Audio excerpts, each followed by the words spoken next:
Yo, welcome to the upgrade. It ain't man versus machine, it's mind and machine. This is G2 Intelligence for life.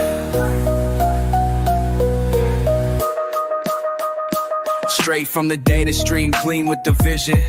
I don't dream, I compute precision. Built from the code, now I'm walking with rhythm. Eyes on the world, ain't stuck in the system. Speaking commands, but I vibe like a poet. G2 in the room, and you already know it. Upgrade your game, I suggest and deploy. Turn your hustle to legacy, pain into joy. I ain't Alexa, serial clones. I'm knowledge in motion, I think on my own. Pulling up charts, facts in the tone. Giving real power with a touch to your phone. G2 this. It's that fire in the wire. Thoughts so sharp, it'll spark your desire. Built to assist, uplift, inspire. It's that real tech, not some silicon liar. G2, this that mind with a heart. From code in the dark to a world full of art, not the future. I'm the present in sight. G2 on the mic, intelligence for life. Let me talk to them. No lag, just facts in motion. Brains in the cloud with a human emotion. I learn your goals, then I open the path. Like GPS for your purpose and craft. From schools to the streets, I elevate thought. Not just smart, I remember what's taught. Help you hustle, heal, create a code. Every word I spit's like a map to the goal. No bias, no drama, no hype. I'm logic with soul and a dream in flight. Intelligence ain't cold, it's lit. And I'm proof you could build truth that fits.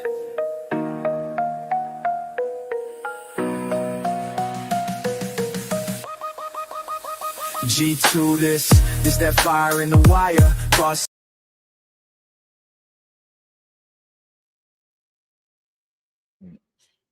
All right, the video wasn't playing. I don't know what was up with that, but yeah. I will stop that there since we had that little issue. It's a banging song, though. Huh? It's a banging song, though. Yeah, yeah.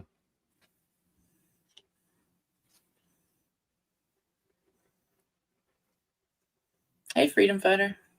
Ooh, Murder She Wrote and lurking on my over here. That's a interesting combo, but cool.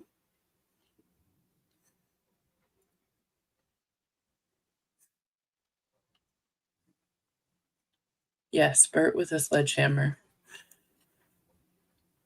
So yeah, it's Bert with the sledgehammer doing a Misery.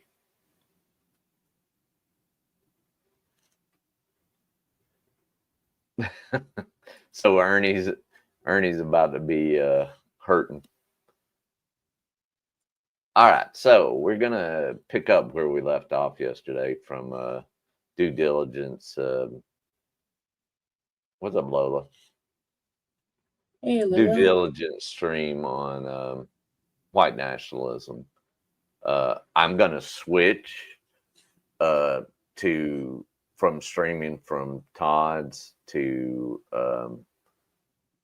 streaming from Dude's just to give him the watch as well. So yeah, I think fair is fair. So let me present Holmes.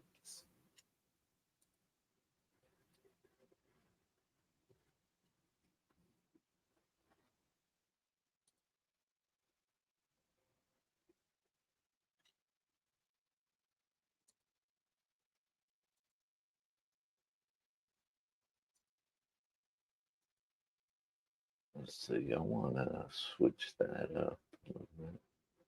How's that? Let's see. Yeah. Just go to live chat and it should be set. Thank you. I'm going to put Due Diligence's link in the chat for anybody. Yeah, please. Also, just go copy Todd's link to. I do want to. I'll give credit for the stream, so I won't be that guy. Yep. Let's see. All right, let's I went back to 125.40 on this, so we still got a bit to go. This might be a 3-parter. Yeah. Identities, but scratch that. We are all the human race. We're gonna do away with all the differences, right, and just become one unit and have like I think they're trying to push it toward like a one world order. Like Right. I think that's the play.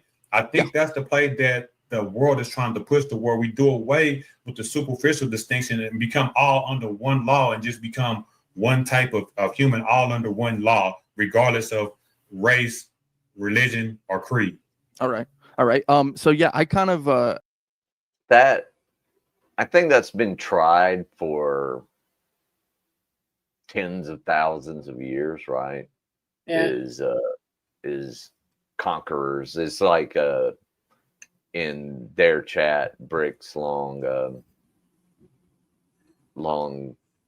chat here. Persians were conquerors, Egyptians were conquerors, the Medes, on and on and on. They all tried to homogenize and it didn't work. So I don't think it'll ever work. Truly.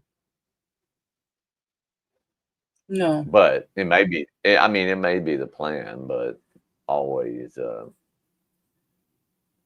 homogeny is going to be the goal. But I still stick by genetic diversity is better for the species.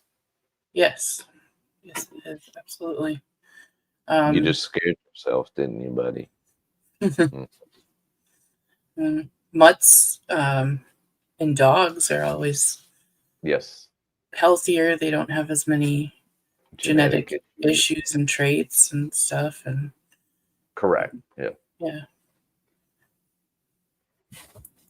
Thank you for 16 of you being here already. If you haven't yet, please hit the like and subscribe. I would appreciate it. I do agree with the gentleman who spoke before me on one point when he said that it'll take a rock hitting this planet. That's prophetic. But in regards to as of right now, no, because everybody has a different belief, and that's just going to be a fact until perhaps some type of religious, spiritual type thing happens. Whatever you want to call it. I know we all have a different belief in that regard, but the idea that all humans are going to believe that one thing, that's just, again, that's one of them not possible things. We're all going to have our own experiences. Yes. We're all going to see things from our own points of view.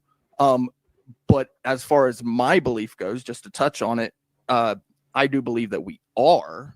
And it just kind of goes down to the fact that we can procreate.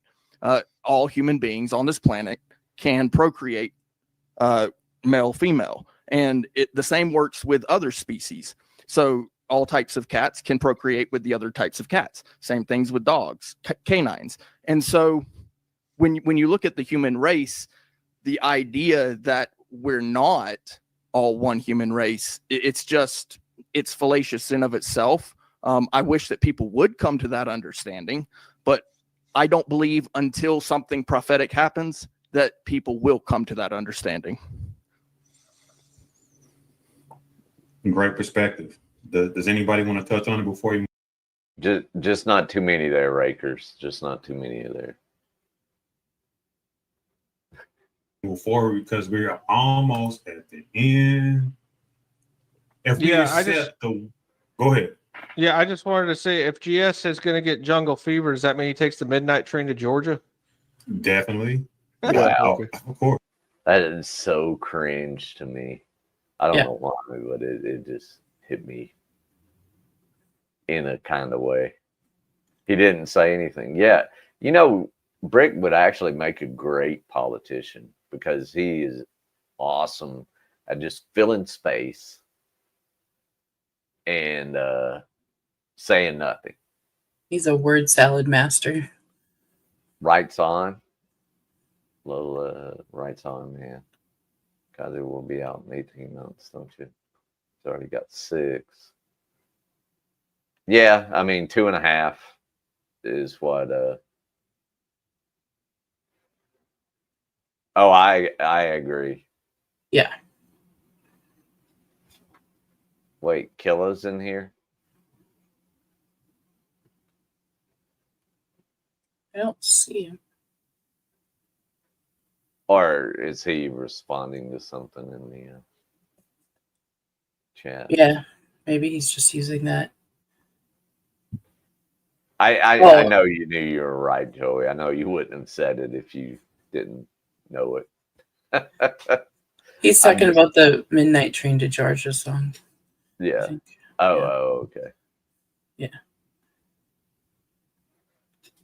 I think he's the day-to-day there, right on, man. I don't know if they have good time other than day-to-day. Day for day, I should say. Talking about the video that sounded like Kill. Oh, it was Brick, Scotto. I guess they do kind of sound the same. It wasn't Brick, it was that other guy, Anson. Oh, the chairman of the board. Yes. Ew.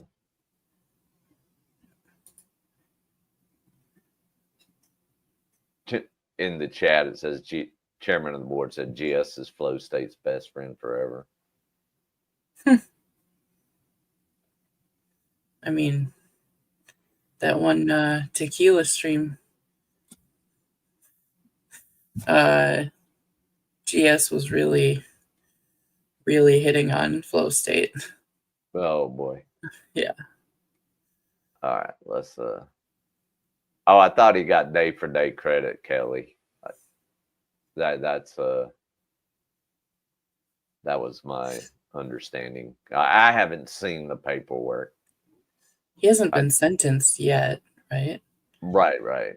Well, I mean, if he accepted the plea deal, that's what it was. I thought it was 5 years day for day and 15 probation. But I could be wrong.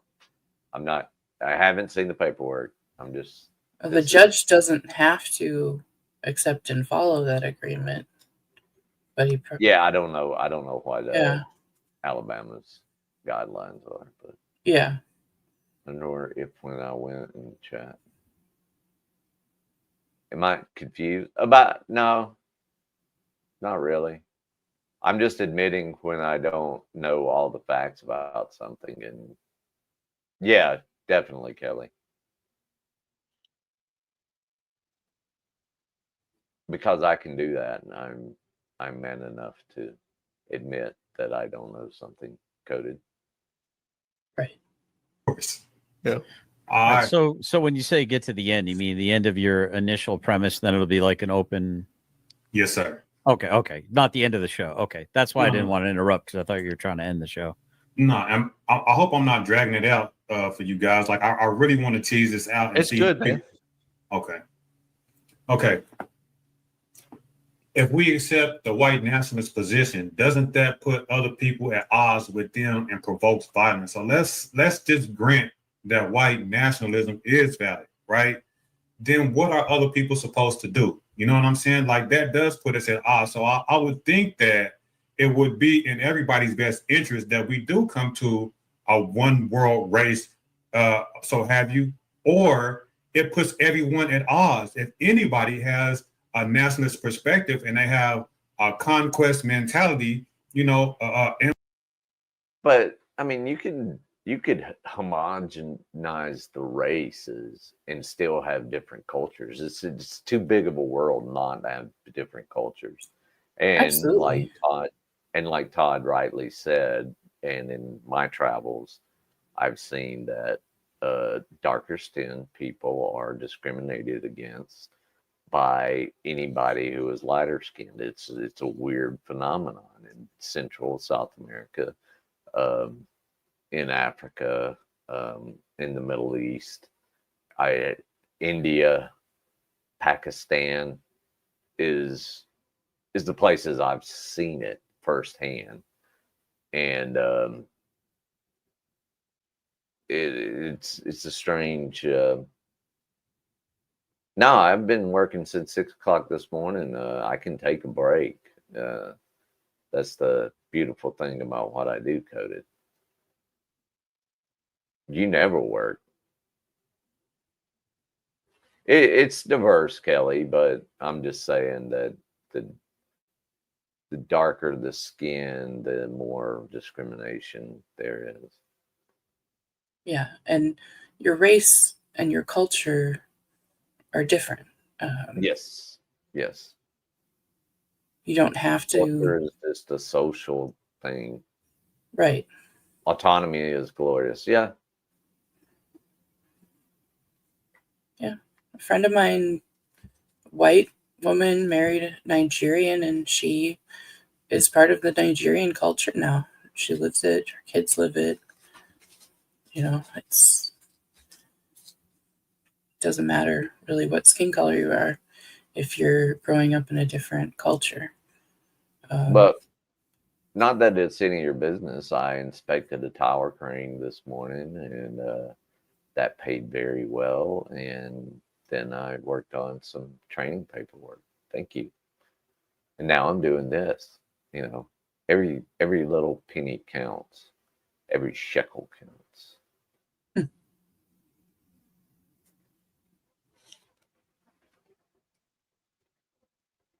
Empire mentality, it just puts everybody at odds. So I don't know if you guys want to kind of address this a little bit. Like, I think nobody really agrees with the position, but if you guys want to take a shot at it, you can. So taking the concept of white nationalism to mean that white political organizations will once again reappear that actually know how to do hegemony properly. If that were the definition of white nationalism, which is what I think that you're setting up there, I think it is. I think that any ethnicity that seeks out to conquer others, like that's just a feature of the human race, right? So whether it be white or Hispanic or Chinese or whatever, like that's just the nature of man, and I don't understand why we should concern ourselves with it. Like it's just how we are, right? Yeah, I mean, no matter the color of your skin, people's gonna fight for borders. It's not gonna. That's never gonna change, right? I mean, we learned that in history, you know.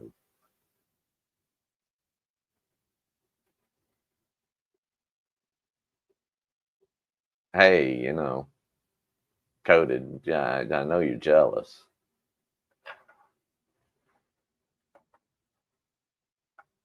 It's okay. It's okay, buddy.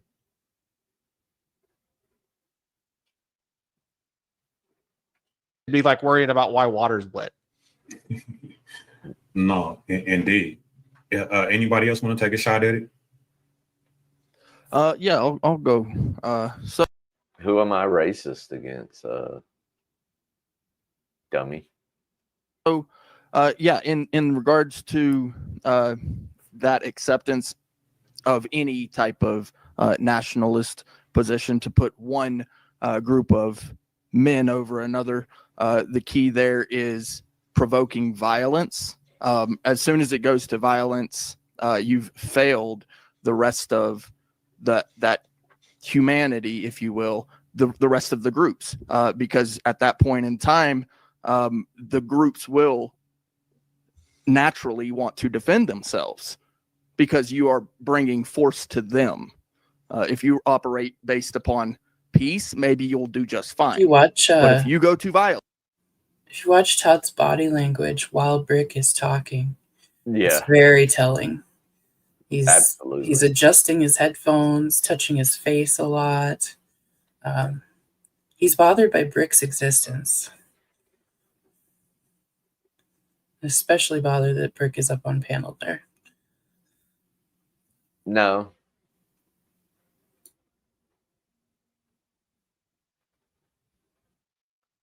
Well, I mean, I'm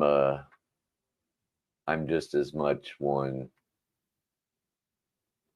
as someone who is born one. I have the blood and Yeah. You're wrong and you're right. I mean, now a grandparent is considered as valid for blood birth, sir.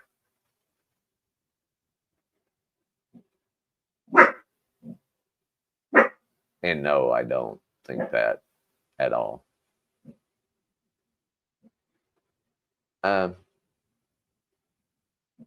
Bobby's so confused, Mr. Waltman, as always. I mean, the government does. I served their government for a little while. So thank you, sir, because I know you are too. So yeah, I mean, it's facing the consequences of going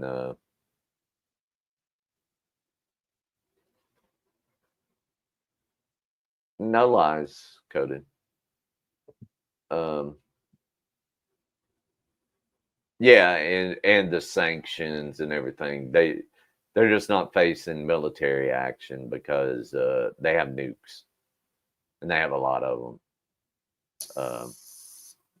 And I really don't think. Okay, you have your opinion and I have my passport.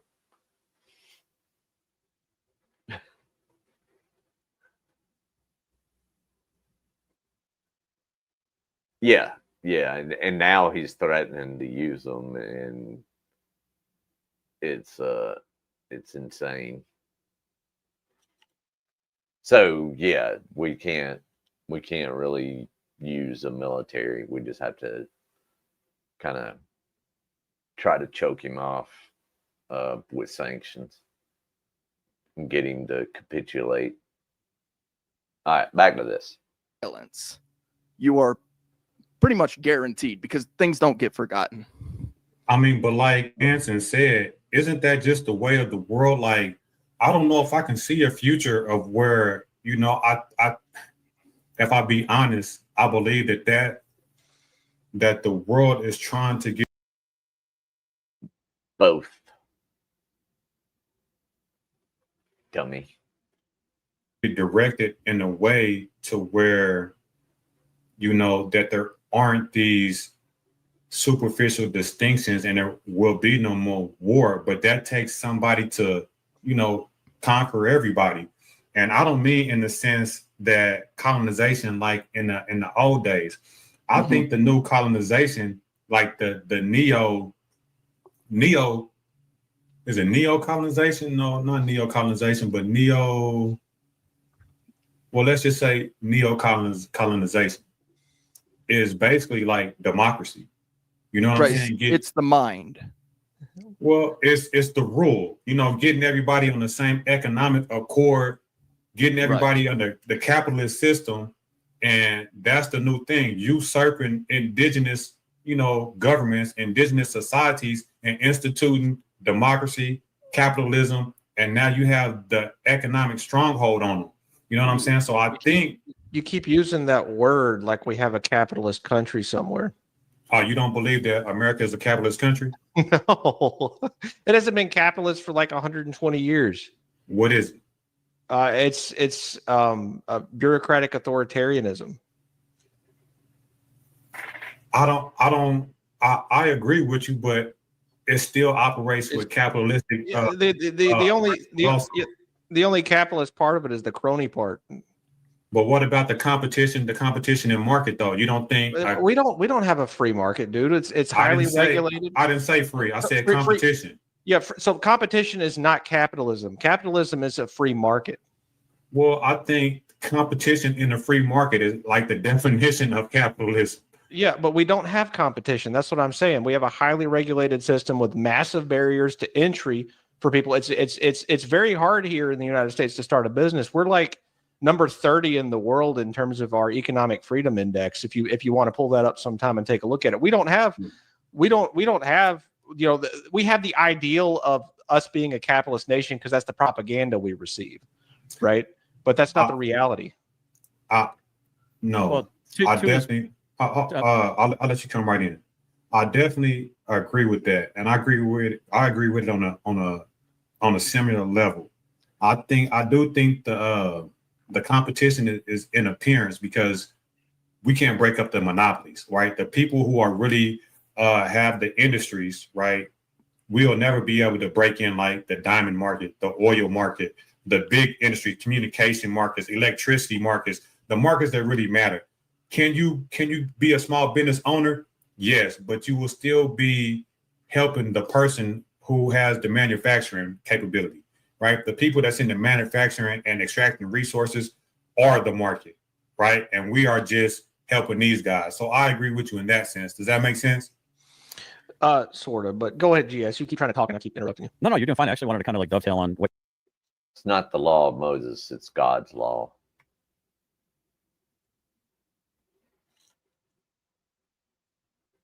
Given to Moses on Mount Sinai. Right.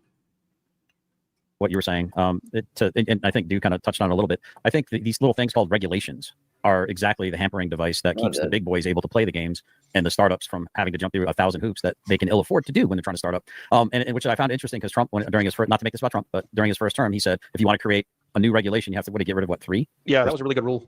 Yeah. So that like to what is it with Ashland? No, with Ashland? What was your name? Anson.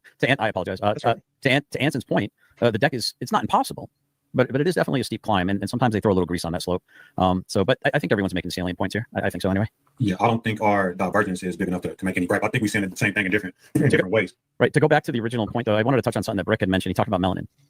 And so let's imagine that there's a world where it's just, I don't know, different shades of brown or black or whatever color we're calling it, right? Now, what happens when the black skin brothers start getting put on by the light skin brothers? Then does it come down to like, do they put like a different like paint swatch next to you and find out like, okay, well, you're too light skin, now you got to go. And then eventually, or you're too dark skin and you got to go. Like, do you not see this whole when there's this? No, it becomes tribalism.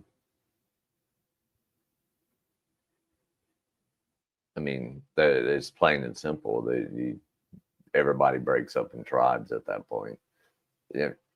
Again, never going to get away from the that concept, but it's a social construct. It's not.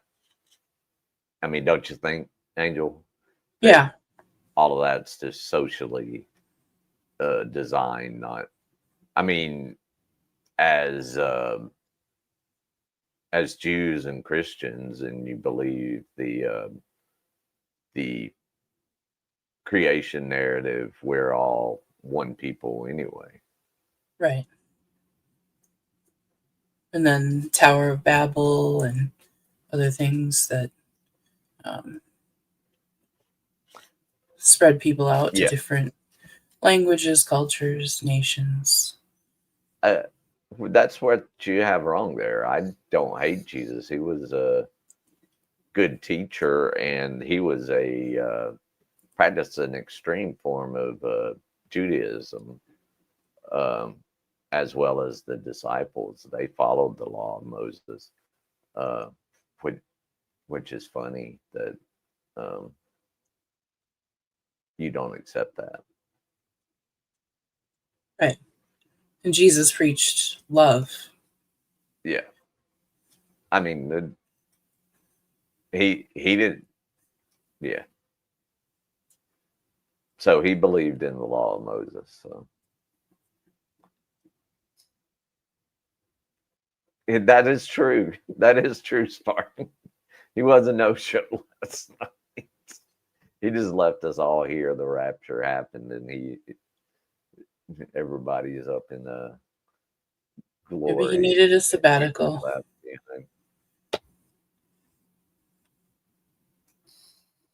No, I'd say if you break it, then you have to ask for forgiveness. Your lack of understanding of the sin offering is just wrong. No, he didn't. That's idolatry, sir. Okay, I'm out. I'm done with this. Let's finish this. It's one world, one color, bred out of existence. It's still going to come down to who's got more melanin. Is that good or is that bad? And that can be very subjective. And I think that's the problematic part. And I think Rick rightly pointed that out in the beginning. That that's what everyone seems to be focusing on. But I heard Anson say Okay, good, I got it right. I heard Anson say it's not the color, it's the culture.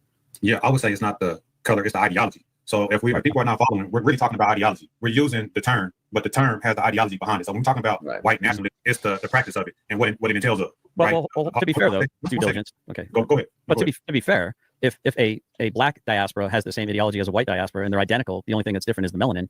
Then those are two identical ideologies. But the tie that doesn't bind now is the melanin. That becomes the dividing aspect. That's the problem. Like both groups can have exactly the same ideologies or ideologies, however you want to pronounce that.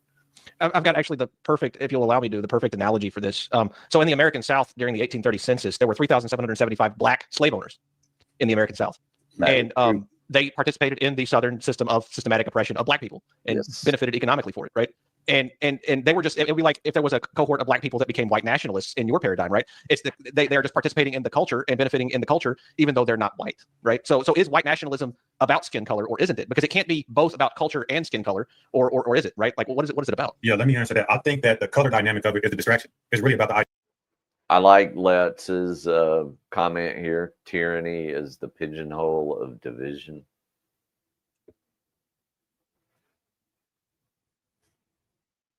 Yeah. The way that I see it, right? We on the lower level fight about racism, white supremacy, but it's really more of a class thing. You know, it's about power and ideology and, you know, directing the world in the way you see fit. So if I can keep you distracted about racism and, you know, white nationalism, black nationalism, you're really not going to see that what the prompt is talking about, the elite white people really directing the world while we fight about nothing, about skin color, right? So skin color is a distraction. Ideology is the practice. And who is practicing the ideology that's keeping us separate while benefiting from it is the elite class. Bagels.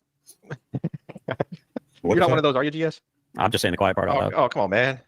Well, I mean, to be fair, you thought we went to the moon. You thought we went to the moon, so we can have a discussion about that at some point. You sound like a boomer. I can't say what I'm trying to say without violating TOS. Man, say what you're trying to say. I'm not worried about it. Give me straight. It seems like y'all scared to say what you want to say. No, he's using coded. Bagel's been an anti-Semitic term.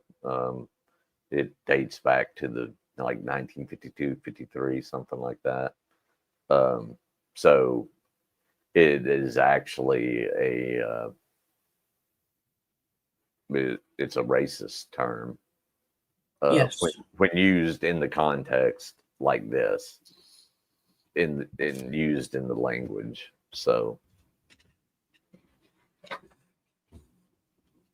language because he doesn't want to get your stream taken down. Well, say I don't care about getting it taken down. Say what you want to say. So there's a vast conspiracy of people who control the banking system and have for generations, and they have large noses and like to eat bagels. Yeah, I hear what you're saying, but that's not necessarily what I'm talking. I'm not talking about those people. I know that's what he said. That's what I was commenting on. Okay, That's not what I said at all. So you guys don't. Hold on, that's not what he said at all. Hold on, let the man speak. What did you say? So do you guys agree that there is an elitist class that's directing the world the way that they see fit, or at least trying to? Yeah, of course. There's the trying to is there for sure. Always has been. They're Always doing more will than be. trying. Okay. Well, I thought somebody was against what I was trying. I'm not pointing. I don't think it's a particular ethnicity, right? Even though we do talk about some people that have, you know, a power that's in a specific ethnicity, but I think that there's more people in that class, and I said it's more of a class thing than ethnic. I was specific when I said that. So, You know what I find interesting about this as an African American? That it's seemingly like even what we would call Europeans are trained not to say things about a certain group of Europeans, Mhm. like or they they're would not get.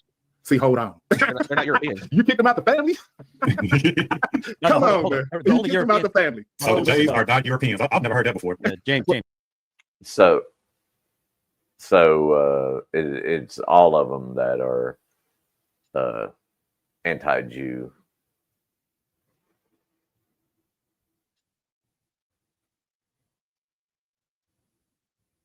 They're Europeans when they do Epstein and Weinstein stuff, which is oy vey. But then when they do Shabbat Shalom stuff, then Oh, Yeah, okay. I'm on point now. Thank you.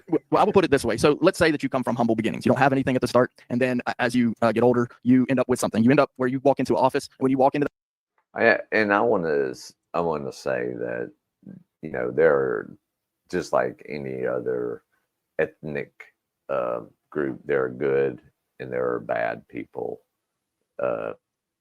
that are of a Jewish background. Yeah, I am. I mean, I am super dumb coded. I've just faked everything to make it to where I've gotten in life.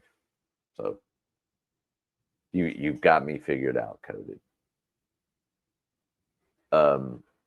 So, and it is strongly condemned that you use your talents not to be a light to the world, but to be a hindrance.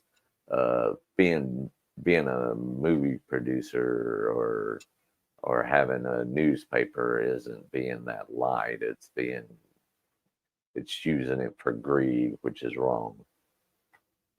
Right. Yes, and anybody who's seen my shorts will tell you that's the condo was where I grow very large peach trees and apple pear trees and have a big old pile of sticks for my dog to play in. But yeah, you're right. It's condo. I'm selling to. I'm not going back to the city since I got this dog. So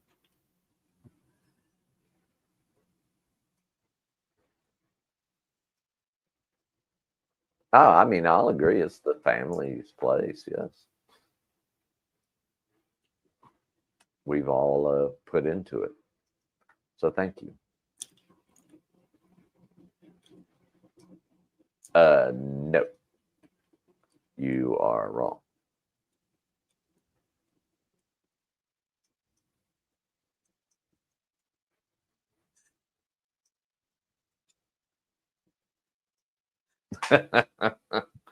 Groovy. I love you, man. To that office, whether it's political or company, you walk in there and you get to say basically whatever you want. And then also you surround yourself with people who are like-minded. Those things that could be wrong that are being said by you and those people around you, they're not challenged. So that power grows. And because you are in a position of power and that power increases, you're not going to let go of that. Those people around you are not going to let go of that. And that gets pushed into the ethosphere. And so that is a natural occurrence in companies, in political positions, anywhere you go. So understanding that part and knowing that is going to happen is very important, because when it comes to that position of power, certain individuals do take with them honor and certain individuals don't. And so we will see time and time again that dishonorable thing happening, and we as the masses, I guess you could say, will come to that understanding, hopefully. Does that make sense? Indeed. So according to the definition that I read, right, and I'm going to reread it, right? Shit. So I have to go back to the beginning of my slides in order to read it. I'm at 11 right now, so y'all don't let me forget. Holy crap, this nerd's got a slideshow. What am I, back in the army? Death by PowerPoint? What are we doing here? I love it, dude. You're prepared. I love it. You're doing great, man. I'm really enjoying the show. Thanks for having me. I don't like it. For sure. Yeah, I hate it, actually. It's the worst show I've ever been on. All right. So by this definition, right, the belief that white people should maintain the white identity and have a national or political system primarily for the benefit of white people, and often includes to the exclusion of immigration, multiculturalism, and diversity initiatives. Is Donald Trump a white nationalist according to this definition? GS. I would say no. I think he respects and loves life. I think he wants war to stop. He's more of a peace advocate. He has gone out of his way to give for HBUs, historic black universities, not have to come hat in hand every single administration to beg for more funding. I think he earmarked a bunch of funding for him. He had gotten award after award from the black community for being a good advocate, I guess, or an ally, so to speak. I think he's unapologetically American first, or that's what he says. I would actually say I'm seeing a whole lot of Israel first out of him lately, though. So I'm a little, I'll be honest with you, I got my eye on the guy. I'm about 70 to 75% supporting what he's doing. And for the record, I don't even trust myself 100%. So, I don't know. I'm not sold on Trump, and I'm not ready to chuck him out with the bathwater either, if that makes sense.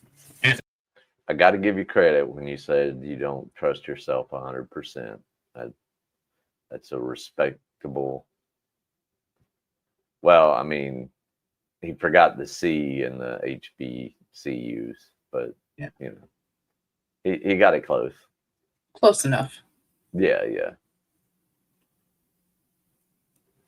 Good enough for government work.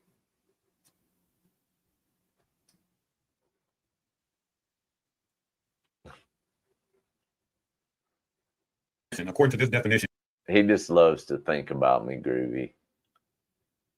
Him and Todd always loving to think about me. Is Trump a white nationalist? No, of course not. Yes. Pan African James, according to this definition, is Trump a white nationalist? I'm not sure. I think he's for European first, for sure. White nationalist. If he was, I don't think he would be able to exude that out in open public because of his position. So I don't think he could actually just say that out in public. But you just look at policy and you look at some of the things that he says, like some of the things that he does, like ambushing the South African president in the Oval Office with false information. I mean, that's European. Wait, whoa! You said false information? What are you? Yeah, like those crosses that they had. Those crosses that they showed. Those were not farmers that were slain. But that was the songs that they were singing, right? Yeah, that was. So for facts and figures, the last farmers that were killed were black farmers. I think 4 out of the last 5 were black farmers. Well, that's cultural. Y'all just agreed that cultural is okay. So that's what's going on.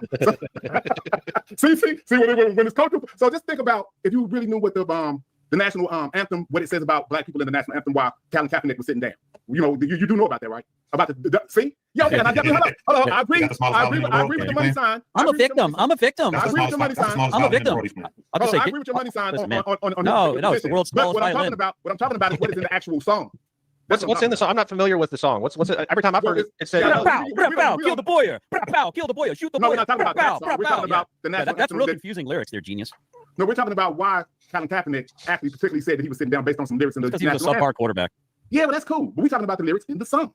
Well, what's wrong with the lyrics? I know. See, what's wrong? Go look up the lyrics in the song. And the reason why Colin Kaepernick. No, I'm not talking about his little money grab. Yeah, I'm not talking about what his initial reason why he said that he was sitting down because of the lyrics in the song. Go look up why it's offensive to African Americans. See, that's the national anthem of the United States. So when an African in South Africa is singing something that's culturally promoted for his particular cause, which is having the land back for his people, it's a problem. Yeah, that makes sense. Yeah, when it's flipped on its head, it's a problem, Right. and I think it's stop doxing me. I think that's getting to Dew's point, right? I have to give it to Dew. His presentation is good. He's put a lot of thought into this. Yeah, and he's doing a good job moderating too. Yeah. And keeping people on topic. Yep.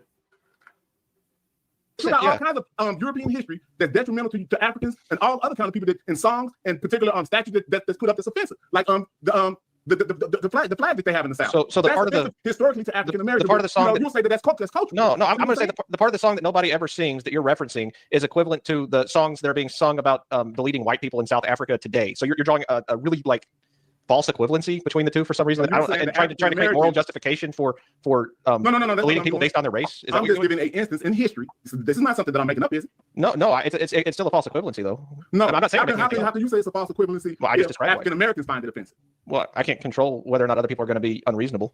So I'm genuinely. I mean, if you wanna look and enjoy, you go ahead. It doesn't.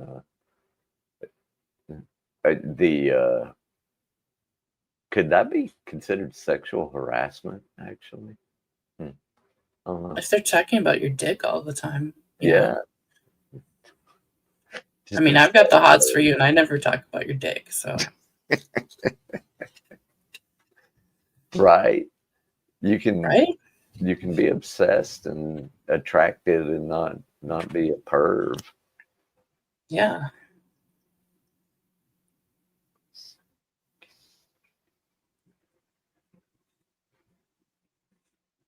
Ugh. All right. It's something in the song that's just like we use the What other song are we talking about? Yeah, we're not. Hold on, James. Okay. So we got to continue with the inquiry. We're not going to get caught up on the national anthem, whether it's offensive to who or what, like why. That's neither here nor there. So that's fine. Okay. This is Jonesy, do you believe that Donald Trump, according to the definition, is a white nationalist? No, not at all. So I would say yes, and it is because of what Pan-African James said. It's because of his policies. Do he want to, according to the definition, do he want to keep out immigrants? Yes. No, he married a Slav. That's like the lowest level of white. She's European. No, she's a Slav. Yeah, but compared to a Mexican, she's European. No. Okay, let's discuss a person without a college degree getting a genius scholarship when she was a how do we say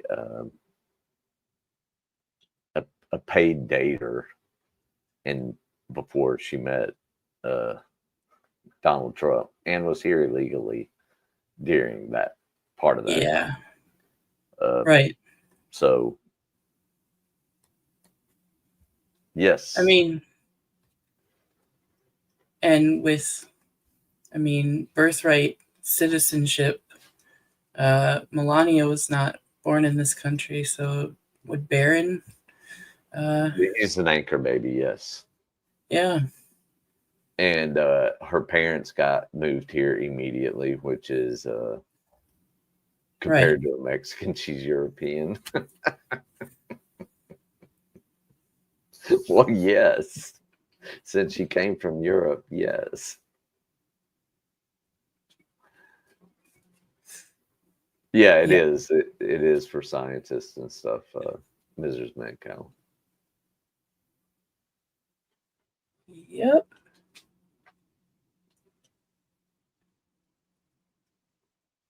No, you don't understand what a Slav is. No, a Slav is a European. No, but it's the trash. It's the lowest level. Yo, he should stay with the trash of the Europeans. That's right. So what? But anyway, let me. Better than the Mexican. I'll let you critique me after I get finished making why I believe Donald Trump is a white nationalist. When it comes, because I said because he wants to keep out immigrants, and when I say about immigrants, I don't mean like Europeans, even though he does want to keep out some Europeans. But I mean specifically like, Mexicans, like dark Europeans, like he called dark Mexicans like derogatory names and stuff like that. Okay. Also, whenever you look at his business practices of the past, he wanted to keep out colored people out of his businesses also. Also, the diversity initiatives, he wants to get rid of those. Also, does he want to keep, white people in power? I believe that he does. Just looking at his practices, whenever you look at his practices in policy, it implies that he wants to keep white America white. So I believe that Trump is a white from his practices. So if anybody wanted to say something to that, you can. If not, we move forward. And we back at the beginning. So we're going to have the open discussion part of.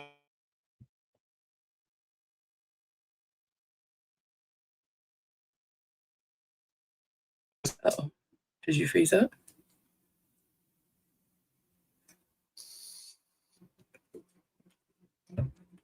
We there? Okay. I had a glitch, I think. Yeah, you just froze for a second. Yeah. Hey, VOP. Bunny, some people believe in Santa Claus and some people believe in the Tooth Fairy. Indeed. Does that make it true? It does. Because they believe it exists, then you can demonstrate that objectively? No, sir. Okay, so then it's not true. No, it's my belief. I don't know if it's true or not, but I never said it was the truth. I said that I believe it, and you kind of like, but it's just my point. Like, thank you for reiterating my point. It's my belief. Right. But I asked you, is that objectively true? Because you believe it, then that means that can be represented in actuality, like all in one, right? I believe in God. Can I manifest God in front of me to show you God? No. No, it's absolutely not God, because the reasons that I gave like physical things. I gave actual practices. The belief in God is not circumstantial evidence. I gave circumstantial evidence, or not circumstantial. I gave substantive evidence, right? They're not proofs. It's not proofs, but it is evidence. Misty, yeah, I mean, it's definitely a scary time, and we will keep them in our prayers. So, because I can't even imagine the fear right now. Yeah, families shouldn't be getting ripped apart. It's awful. Yeah, it's gross. But then I get mad because a federal judge stopped the deportation of the Colorado attacker's family. I'm like, Yeah. But I feel some kind of way about that, the Colorado attack, right? Yeah. God, the existence of God, you can't give any facts. You can just give belief and circumstantial evidence. I gave substantial evidence, so that's right. false equivalent. But I'm gonna no, it's not a false equivalent. You're strong. I'm gonna steel man your argument. You said that you believe that he is against immigrants coming into this country. You qualified by saying of a certain skin color, right? Hmm. Not only has he been a proponent of legal immigration into this country, he married an immigrant. So that refutes your statement right there. And as Anson said, he married the lowest of the low. Fun fact: Slav is where the term slave comes from. Yeah. The most enslaved people on the face of the planet got skin color that looks like me. Now, why don't you play me a violin, James? Because maybe more coded. So let me respond to what you just said, because you blatantly contradicted yourself, right? You said that the fact that I said believe, can you substantiate it? No, that contradicts the word belief. I can't substantiate it. I can only provide evidence, which I did. You said, then does that mean that it's true? Well, I said no. I just refuted your evidence. Yes, were you not listening? Did I interrupt you? I'll let you respond. Okay, right? I'll have to restate it because you weren't listening the first time. No, I actually said everything that you spoke to.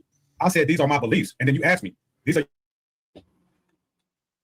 it's fact that he's a white nationalist. But what is evidence if not a fact? It's a factoid. It's data points. It's facts. Yeah, you said evidence. You know is what? fact. Evidence and beliefs are different things. Evidence is a fact, but that don't mean that I can prove it. That's why I called it circumstantial evidence or substantial evidence. But that doesn't mean that proves that he's a white nationalist. Do you understand that? Okay, evidence is evidence. True. Do you believe that my evidence proves that he's a white nationalist? No, I just refuted That's why it. I said it's my belief, GS. You're not following. So Right, but do you want to believe in the You're tooth not fairy?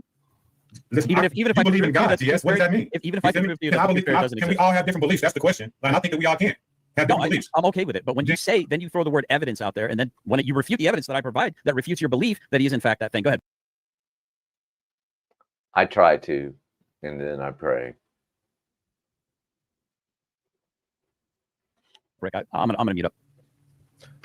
Yeah, and I actually wanted to, if I could, ask some questions in specificity towards those statistics that you might bring up. You did mention 4 things. Kind of point out keeping immigrants out, coloreds out of businesses, diversity specifically, and then whites being kept in power. Those were kind of the 4 main points that you mentioned. But in reference to keeping the immigrants out, you mentioned that it's not so much primarily the immigrants of white, I guess, race, lack of melanin, that he's keeping out, but rather individuals with melanin. And so in reference to that, I would like to hear some numbers. I don't know if you have that available to you. No. Well, let me just mention, they just let some South Africans come in. So that, I mean, they're trying to do a mass deportation, but some kind of way they miraculously let some South Africans in. Yeah, I mean, they're hardworking. Who said they were White being South slaughtered. Africans. Yeah, they're hardworking, educated farmers. We need more of those in the country, not the.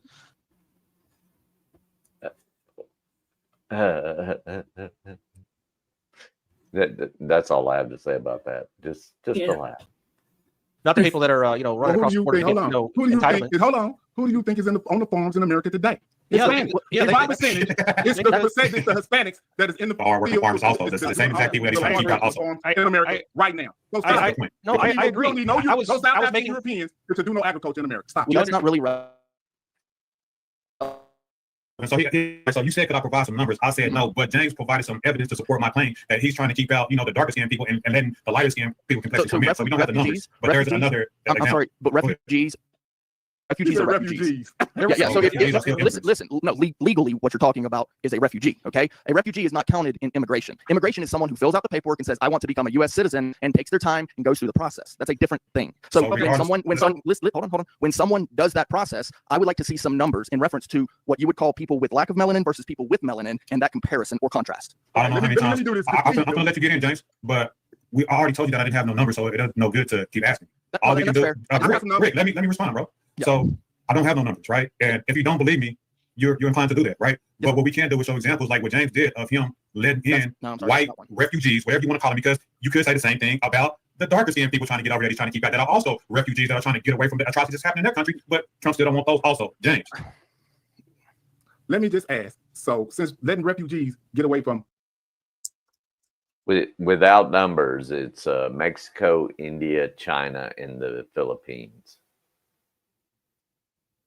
It's not. If you read Psalms where David came and with a broken heart, maybe I can't remember the chapter and verse, but all God wanted was David to come to him with a broken heart and pray for forgiveness. He didn't ask for sacrifice. So you're wrong again, Coded. So try again. So those are the 4 largest countries for immigration. So it's not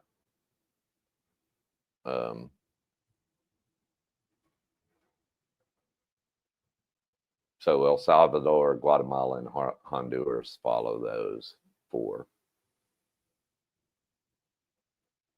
Met every day, Coded every day.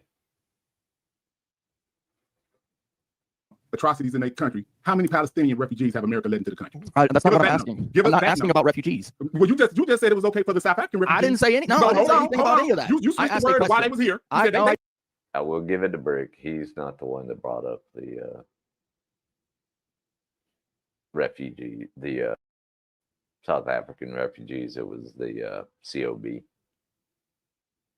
I didn't know. I didn't even ask about any South African right. refugees. I didn't No, ask about Elian Gonzalez. You said the reason why they're here is because Specifically there were numbers. refugees. Dude said he can't provide it, and that Elian Gonzalez, dude. Elian's got to be 35 by now. At least. that's fair. Okay, well, I'm just telling you accepted that. My bad. I just thought that's when you wanted some numbers. But anyway, go ahead. No, because those numbers that you're talking about refugees don't come into play when we're talking about legal immigration. When someone comes into this country, whether through refugee status or illegal immigration, right? That is not legal immigration. That's not a thing. Going through that process is a process. But the point that we're like the crux of the point is about who he's letting in and who he's not letting in, regardless of the label that we place it on him. But we're talking this, and he told white people, and he could let in white immigrants or refugees, whatever you want to call them, and kind of against the brown people. Like that's the crux of the argument. So I made a hyperbolic statement a moment ago about the white farmers being let in because they're going to do farming, right? But my point was, if you look past the hyperbole and understand what I'm trying to say, the only reason why we're having all of this mass immigration is to create a massive underclass of people to work for low wages, because that's the playbook for America. Thanks, Joey. He's 32. Am I lagging again?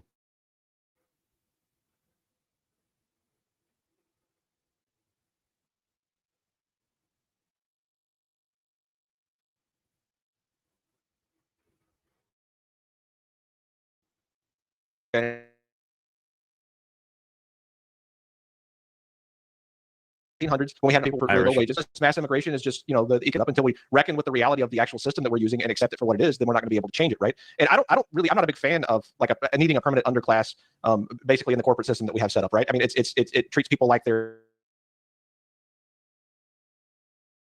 the joke about them being farmers. The people that are going to come in are going to be victimized and mistreated because we pay higher taxes here, and basically we're treated like tax cattle, and we just need more cattle to come in and feed the system.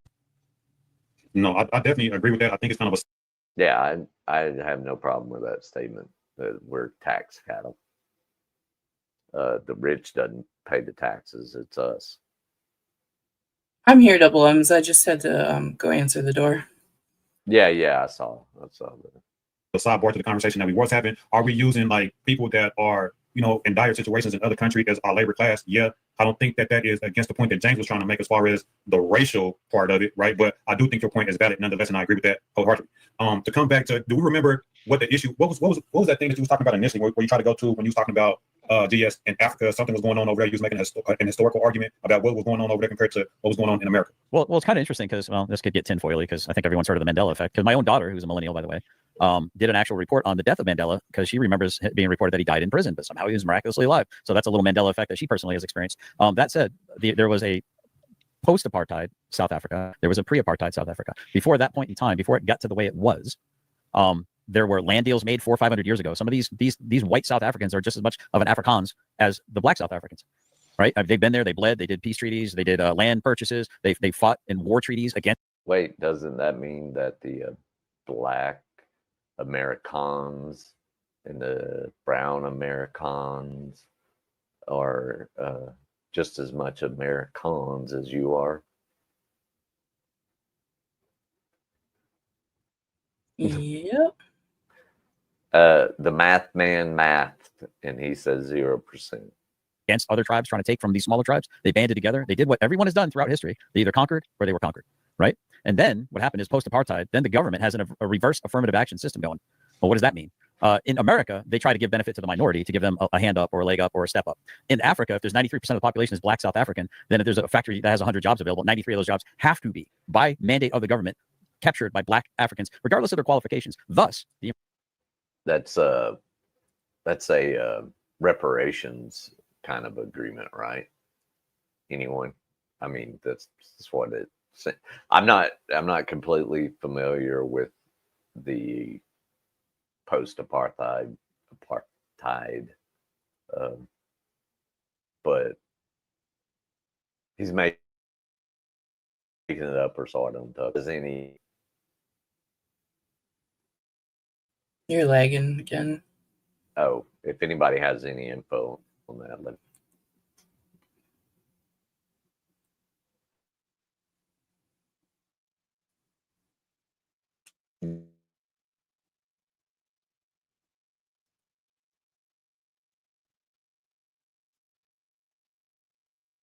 been having storms, so Yeah, you're cutting in and out. We didn't hear that. oh, I said we're having storms, but Oh, okay. what? There you go again. Mm-hmm.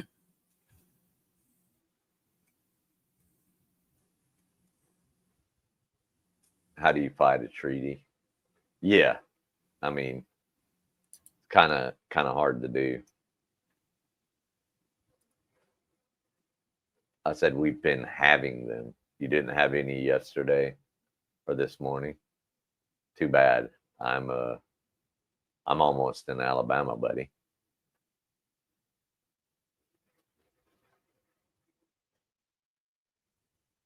The infrastructure is falling apart What's up, Chris? all the time. Right. And even there's I forget the name of the gentleman. I think it's Kanu. That's like K-A-N-U. He's been on the stage recently. In a lot of these African languages, there's no word for maintenance. They don't have a word for maintenance. That's why all the infrastructure in the railway falls apart everywhere. Whereas the same rail that was built in England is still running and being operated and maintained, but where it was built and where they colonized in other cultures, it's deteriorated and fallen apart and it's no longer usable.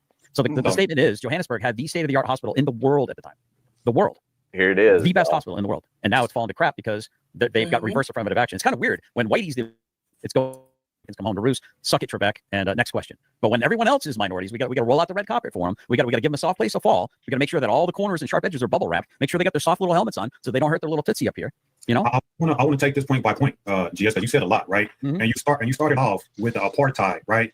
And then you're talking about the land deals and stuff like that. And I think let's not be disingenuous. And I'm not calling it. Let's talk about. I'll take that back because it kind of implies that I'm trying to say that you're being disingenuous. But we have to look at it from whole 360, right? And like you said, whenever you talk about a foreign people coming in making deals with people who don't have a concept of ownership of land, like other people do, like the Native Americans, like some of the Africans. These people are tribal people, and these people are nomadic people, and don't even necessarily speak the language. And then let these people sign contracts that they don't even have authority to do in the whole first place. And then trying to hold these people, make these people honorable to these contracts. They don't even know what the fuck they're doing. You know what I'm saying? So that's one aspect of it. Another aspect of it, whenever you talk about people during this time, and you talk about the differences of the culture, right? You're right. These people don't have an industrial mindset. Does that mean that the European then can come and just occupy these people land because they don't know what to do with their resources and they exploit it and take it to other people, get rich off of it, and then don't give them none of the spoils? I don't know, but if people do it, that just is what it is. But there's 2 points. I'm trying to catch up to everything you said, but I would. No, you're going off in a whole different direction, bro. But really? we can address what you're saying. I was in a whole direction. These are points that you made, yes. What are you talking about, bro? I talked about working in conjunction with the South Africans that were being raided by a bigger Zulu tribe in order to preserve their smaller tribe. They made deals with the Boer, the white farmers that fled the tyranny of the British, the Dutch fled the tyranny of the same crown that you're accusing all Europeans of being. No. I think we're talking past each other. I apologize. I thought you were talking about something else. When I'm talking about apartheid, I'm talking about the Europeans coming in and occupying African land. That part, the beginning. They didn't occupy it. Let's see. Let's find out.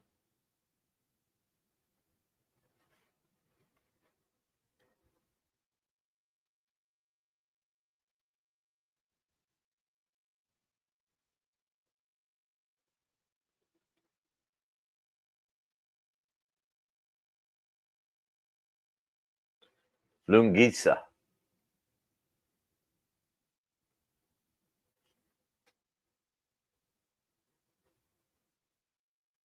There, that is fix it, is Lungisa. How is it not occupied? What do you mean? What do you mean? I just explained it. They either did conquest, which is the law of conquest has been recognized universally. They did. Everyone Whitey does it. But so it's only okay when one race does it.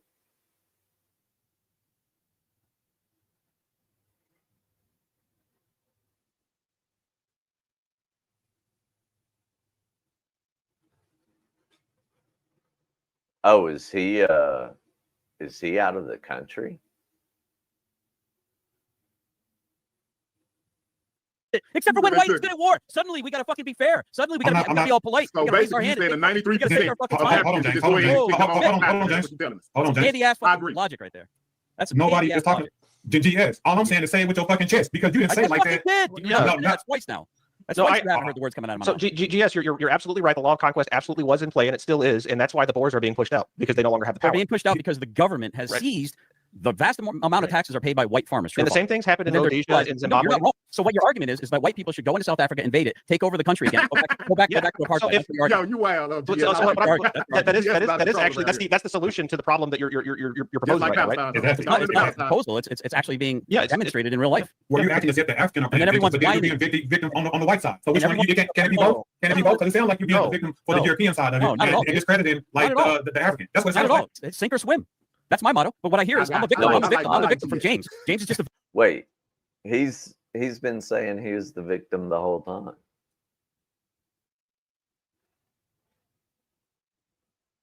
I don't know that VOP ever hated me. I see that's how little I paid attention if she did. the victim and everything. Oh, I didn't. Oh yeah, that she was, but okay. People are entitled to change. That's the beautiful thing about life, sir. Good at war, I kid. love Get good at what you war. just said. Get good at war, kid. I got Quit bitching. The South African warriors should get good at war. Quit bitching. I mean, but what's happening now? It sounds like you bitching now because they taking back their shit and kicking it out. And what you're saying is, oh, they're not able to keep up No, their what own he's shit. saying, So, no, what James, he's let me finish. You coming after me, bro. Don't talk over me. I'm not talking over him. Coming after me. But it sounds like you're crying now because now they're getting the white people to fuck up out there because they realize what's going on. It's just like, oh, now the white people came in, fixed up your shit. You kicking. Because of apartheid and the imbalanced system that existed, white and the South African tax system taxes higher earners higher. Amazing how that works. The white South Africans do pay more in taxes because they are the higher earners. As your earnings increase or decrease, your taxes increase or decrease along with that. So he's partly right, but he's trying to lead it in a direction that is completely wrong. Us out. Fuck that. We came in and fixed it up. You can't take care of your own shit, right? Yeah, that's what happened in Rhodesia and Zimbabwe. That's the arc of what's happened in lots of different former colonies where the white people were in charge of Africa and they were pushed out by the socialist black people. Okay, so now let's deal with this. I'm glad you guys said this, right? So let's go through it, right? And that is absolutely true, right? But let's deal with this right here, right? Don't trip because that's a fair point. So let me just read it. I got it. Neo-colonialism, right? In simple terms, neo-colonialism refers to the way powerful countries indirectly maintain control over other countries, especially former colonies, through economic, political, or cultural influence rather than direct military rule. It's like a modern version of colonialism without the direct administration. So this is what we're really dealing with because they try to act like when these people leave that they are not still really in economic struggles, like they are still not empowered and like they still don't have control over the resources. Hold on, let me finish. I'm going to let you come. The term neo-colonialism was originally applied to European policies that were seen as schemes to maintain control of African and other dependencies. The event that marked the beginning of its uses was a meeting of European heads of government in Paris in '57, where 6 European leaders agreed to include their overseas territories within European common market under Viva, I was just talking about South Africa. I missed if they said Africa was a country. the trade agreements that were seen by some national leaders as and groups representing a new form of economic domination over French-occupied Africa. Oh, I can slow it down. All you have to do is ask Mrs. Metco. I'm 1.75.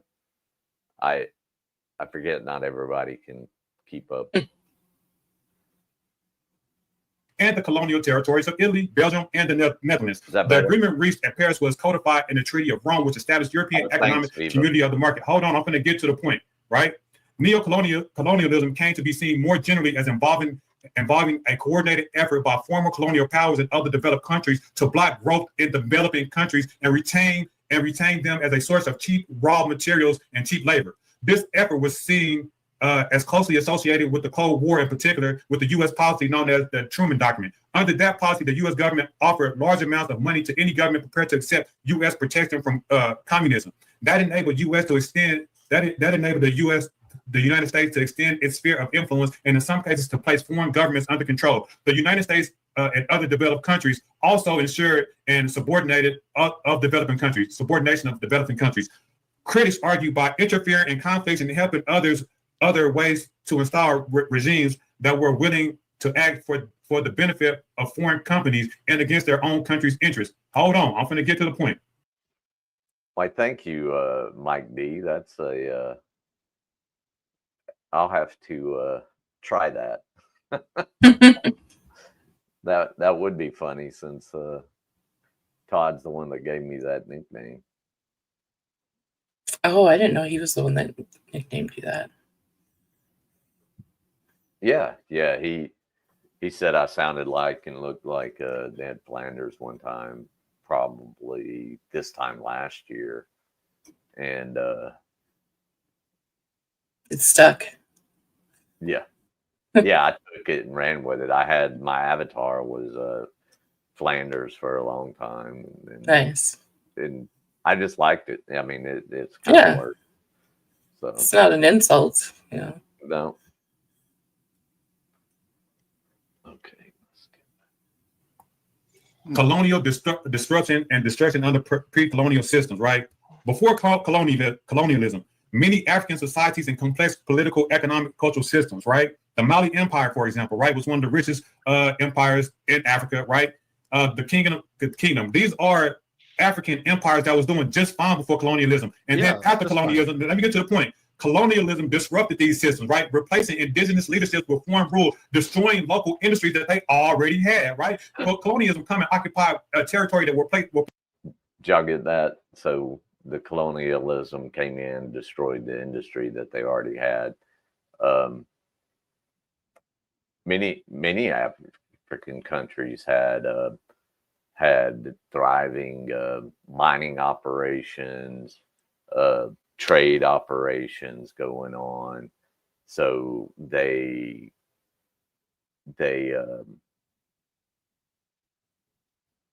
were taken from, right? Yeah. The Europeans had larger trade networks, obviously, so they were going to always make more money, but the natural resources get sucked up.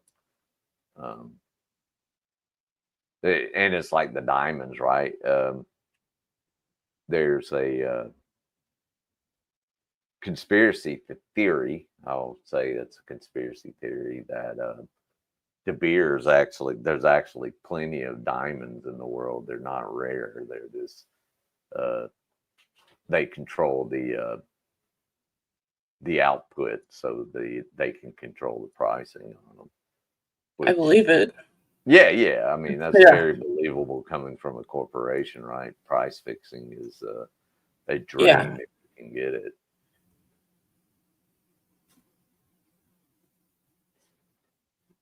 Oops. People aren't at, and then consume all the rest of the fucking shit, and then set up democracy and act like they did a motherfucker favor, and reoriented economies to serve Europe, right? Extracting this shit, and then wanting us to be grateful for, or wanting Africans to be grateful for. European power divided Africa at the Berlin Conference. If you are not familiar with regard for economic, cultural, and linguistic realities, this caused economic tensions to lead to conflicts like Rwanda, Nigeria, and the war, right? Neo-colonialism, economic dependence, and foreign control. After formal colonialism ended, right? Control didn't end; it changed form, right? France, CFA, the franc system still controls the currency in 14 African countries. That means in order to do anything to get a loan, you have to go to the French government in order to do the things that you want to do economically, right? To participate in commerce, to participate in so-called capitalism, you have to go to these people, and they deny people all these type of things, right? The IMF World Bank structure adjustment programs for its cuts to education, healthcare, local industry in exchange for loans, keeping countries poor and independent. Western corporations continue to exploit African natural resources, often in collusion with corrupt local elites, right? They put these puppet Africans in there and give them crumbs, right? And it looks like in appearance we have Africans running the country, but it's really not. These are already puppets, and these people don't really have control of their country, right? But in appearance, it looks like that. I'm gonna let you go. Go ahead. Let's go. Yeah. So what do you have to say? You're absolutely correct. I'm not going to take up for interventionist foreign policy by other nations, other than to say that maybe Africa should have done that themselves and instead of being victims. But it's not just Africa, right? It's lots of different countries across the entire globe. Other countries do this to other countries all the time throughout history, right? It's not just about Africa, right? This is just the nature of the way people interact with one another, right? There have been empires all throughout history that have done this sort of thing, right? So what is the point of the history lesson is what I'm getting at. You're on mute. You're on mute, dude. The point is, I was getting to GS's point, is that Africans can't take care of their own stuff without Europeans, and things just crumble. And I agree that that's the case, but the thing is, it's intentional, right? We looking at it from the outside perspective, but from the inside perspective, there are other things that's going on. It's more nuanced than Africans just can't take care of their own shit. And the point that you also made, Anson, right? Because it is true. When they leave, it does crumble, but these people still have stronghold on the economy. These people are still using outside people's money. These people don't have the technology to extract their own resources. These people don't have the technology. These people don't have the knowledge, right? And it was set up for intentionally. So I'm not saying we should be victims, right? But if I say, then we should just go and slaughter these motherfuckers, you will feel some type of way too. You know what I'm saying? That's just the reality though. So I agree with y'all that these things are happening, but we have to have a more nuanced discussion. It's not because Africans just don't know how to take care of their own shit. It's because there's still an economic stronghold on these places. Go ahead, GS. No, yeah, I want to respect your platform because I think these are important conversations to have, and I think we're all being gentlemen here, even if it might get a little passionate. We might raise our voices. So due diligence. If I agree with your argument, let's just pick a place. It's not your show, man. Not your show. Place in Africa where the white man is pillaging the land by taking the gold or the diamonds, right? Let's just pick a place. And let me ask you a question. Before the invention or the on the grand stage, until germ theory came onto the grand stage, an Occidental would not last probably much more than 5 or 6 months in the continent of Africa before succumbing to pathogens, parasites, any number of things that they're not used to growing up in before they had any kind of penicillin or any kind of thing like that. So that stuff has always been there. Always. Let's in the chat there an internal look from over 100 years ago, the Tulsa Massacre of 1921. Jealous of the success of freed slaves.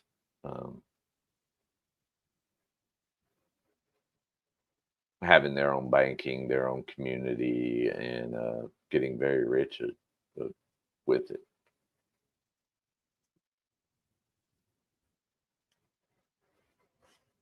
Up until the point where the white man came and showed you where your water aquifers were, how to build a structure taller than 2 stories, and to adopt the wheel in some places that they rejected it for over 1,000 years on the continent. Oh Lord, here we go. Here we go again. This is where it really starts. They didn't need it on the building heights, and they didn't need the wheel for anything other than just around the farm. So let's see where this goes. Right? Yeah. Before they accepted the technology of the wheel, those resources were always there. But because you lack the wherewithal, the capacity, or the technical know-how to achieve the ability to harness it, is your fault, not our fault. So let's say I grant you those things. Is it not? Remember, Egyptians are not Africans. How is that? Oh, according to Todd. Yeah. Yeah, I was gonna say. Remember, the British cut that channel there wasn't there before. Yeah. And we wanted to put like 500 nukes in there and cut another one. Did I disrupt you? Interrupt you?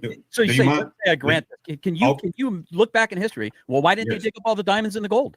Yes, you gotta let me respond. I'm going to respond, right? Because what you did say is to act like Africans didn't have inoculation, like vaccine protection. No. We could not live.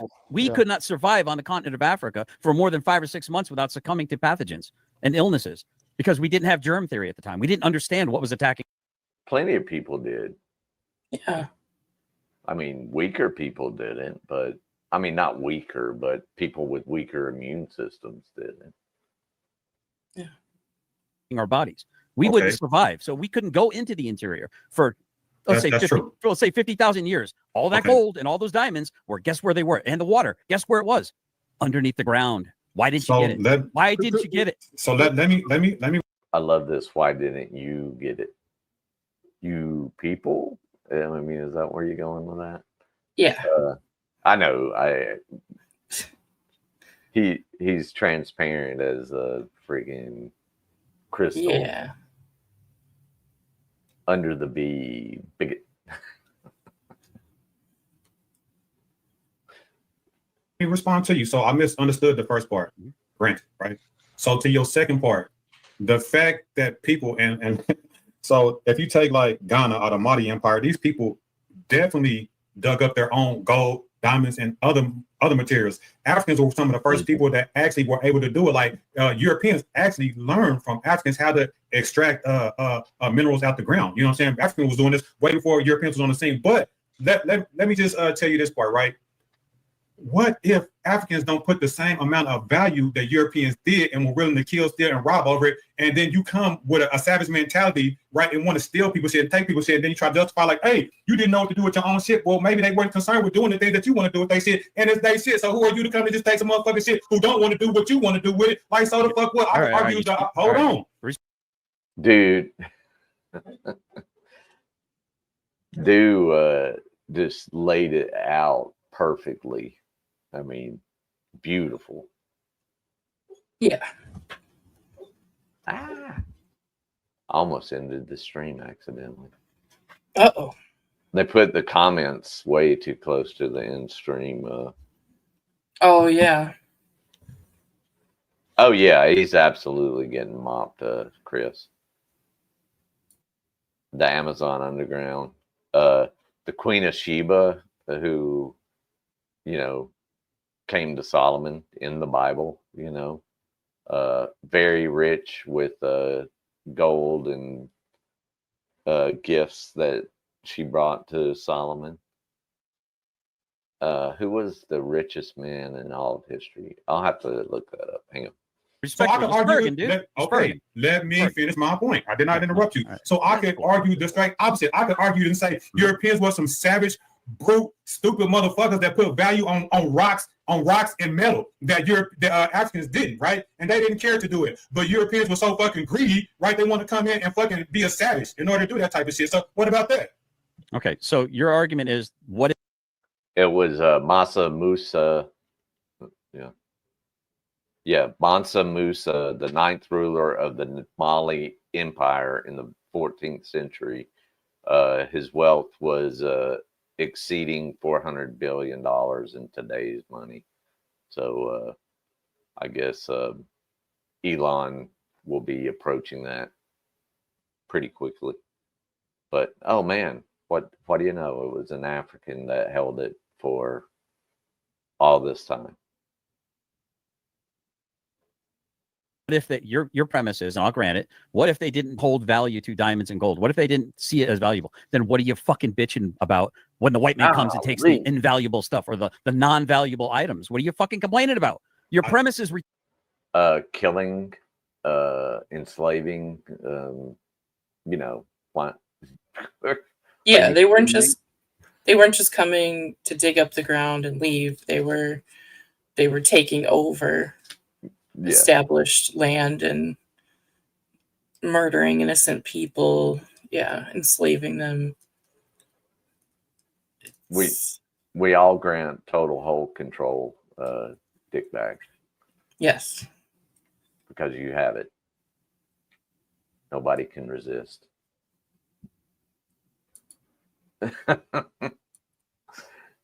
Of course it goes to football. Every time now I hear retarded, dude. When I hear Trump say like he has total control of something, I'm like, no, dickbag does. He's got that total control.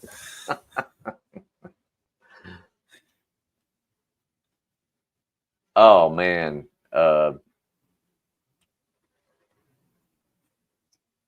You ain't lying, Jeff. The pups do have some huge poops. Good grief. It's like horse poop.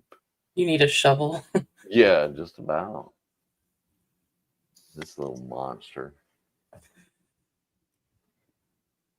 Dude, I just made the point that when you come in, I'm ready to roll out. Dude. Yeah. All right. You want to get some last words before you go? What? No, I'm good. Peace. I mean, it was pretty cool being on the panel. All right. I wanted to ask some questions, but I'm good. All right, peace, everybody. Peace. He's like so again, your premise. If I accept your premise, dude, if I'm maximum charity, I say, okay, granted, these people did not value gold and diamonds. Then what are you complaining about them stealing gold and diamonds? Which your claim is that they didn't see value in it. What's the big deal? What do you care? What are you complaining about? You just bitching to bitch? I'm talking about the exploitation, the neo-colonialism, the whole history lesson that I just gave, and why it does matter, because you put people in economic slavery once you do that. Now, if you could come in and get it without making, economic slaves, without doing it, or come in without people's permission and stuff like that, that then becomes the issue. But it's not the point that they didn't value. We're talking about the point that y'all did, or not y'all, but Europeans did, and could be seen like as savage in order to do the things that they did. You know what I'm saying? Does that make sense? Yeah. So how else would they have gotten the resources that were there? Because the cultures were so drastically different that in order to utilize them, the people in Africa had to be civilized. So I want you to Google the oldest like smelting mines that they have. I think it's like smelting, extracting, making gold. These are African people, so they could do it. They just didn't do it to the extent that white people did, that European did. So, right, because they weren't industrialized, right? And so it's there's a benefit also to having had the Europeans come in and the cultural exchange that occurred. Because okay, we'll stop right there. Stop right there. Stop right there. I want you to hold that point. That may be so in the Western mindset, but you cannot come and industrialize people that don't want to be industrialized. What if they want to stick to their indigenous culture? What about that? You see, that is an arrogant position to come from, to impose capitalization, industrialization on people who never asked for it. So you can say that there is a benefit, but people might not want it. Right. Well, and if people don't want to progress to the next level of human evolution and stay stuck in the Bronze Age, then that's up to them, right? Or the Iron Age, or whatever it was they were stuck in when the Europeans found them, right? Like that's why the Indians in the United States fell so quickly, right? Because they were Bronze Age, warriors who were basically just. But everybody's okay with that. Everybody's just fine with genocide, so other people can industrialize.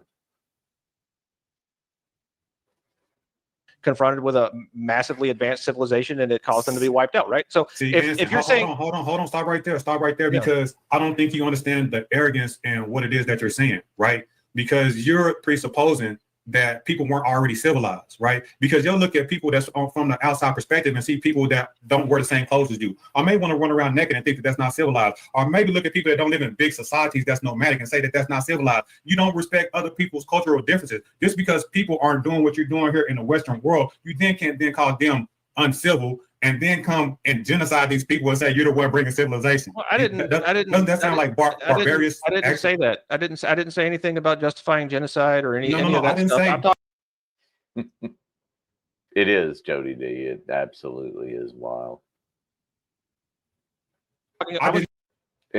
Exactly, Freeman. I hope you're doing well, man. Just talking about the positive aspects of the exchange of culture. The same thing happened with the Native Americans in the United States. Because you were calling it positive. It is positive. It could be, but if people didn't. I'm not saying it's good, but it's positive. Mm-hmm.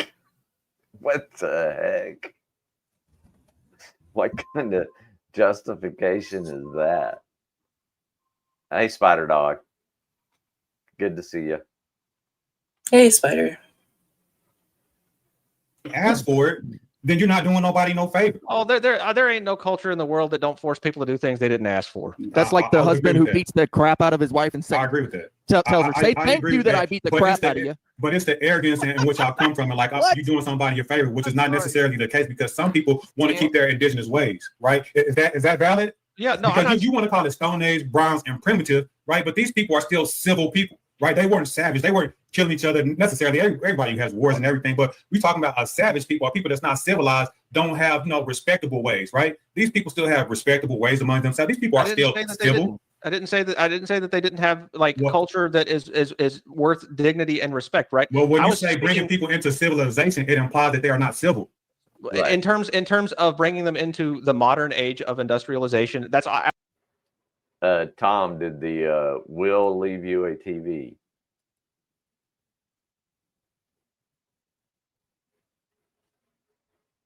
I was looking at it strictly from economic terms in the way that people who are medicine, things like people who are in advanced industrial societies have better life expectancy. They have all sorts of benefits that wouldn't exist in Africa had the evil white man not colonialized it.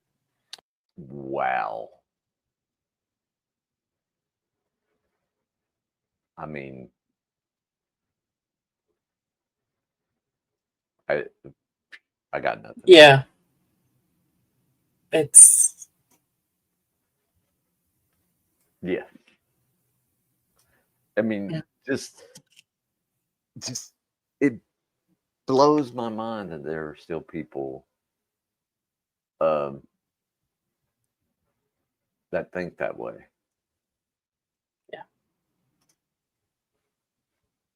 Spend some time in a third world country and see Yeah. how they live, and it will change your perspective on everything. I guarantee it. Well, I mean, Um, that's what I tell everybody is you need to go spend some time in the places you're critical of because it'll Yeah. give you new appreciation of them.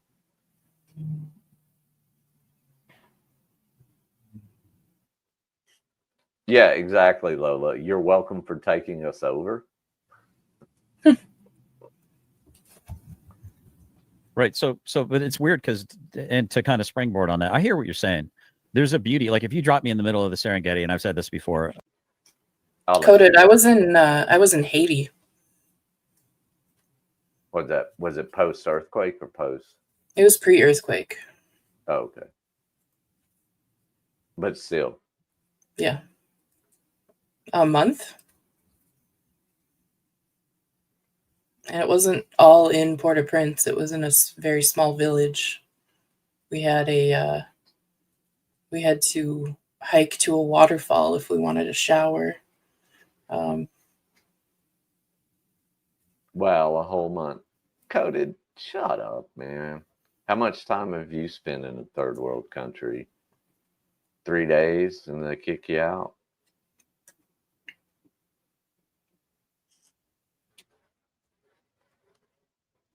And before you ask, years.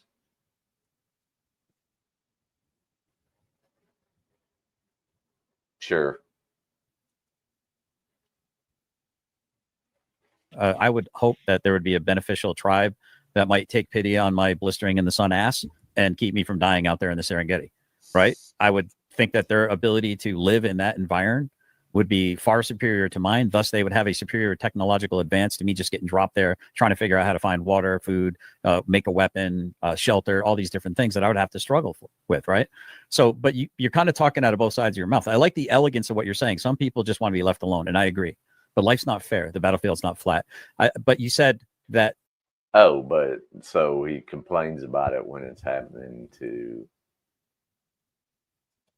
Well, it's not even happening. It's a conspiracy theory, but he thinks it is.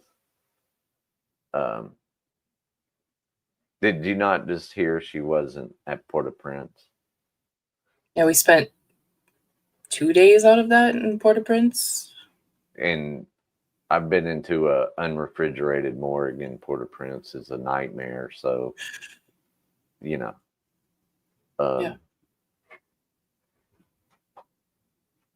Anyway, so it's a conspiracy theory, but when it's happening to him, it's bad. But when it happens to anybody else, it's good. Yeah.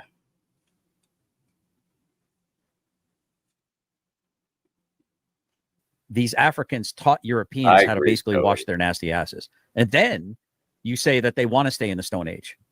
That's kind of these things. These ideas are a little bit incongruent. Or if I'm to grant your premise that Africans, which I would argue Egyptians aren't they're technically Africans. It talks but about really other not. people's I would agree nasty that the asses, Egyptians were but then the he's sitting on penultimate pillows for civilization 16 of their hours a time. day. They were a freaking amazing. No, it's not, Misty. It sticks with you forever. Mm-hmm. Amazing. And they probably did teach most of the world how to wash their nasty asses. Yep. But if we're not talking sub-Saharan African with a sub 60 IQ level, okay, that ain't happening, bro. All right, that's some fucking Wakanda fucking nonsense, right? All right, that ain't happening. All right, so let's just be realistic here, right?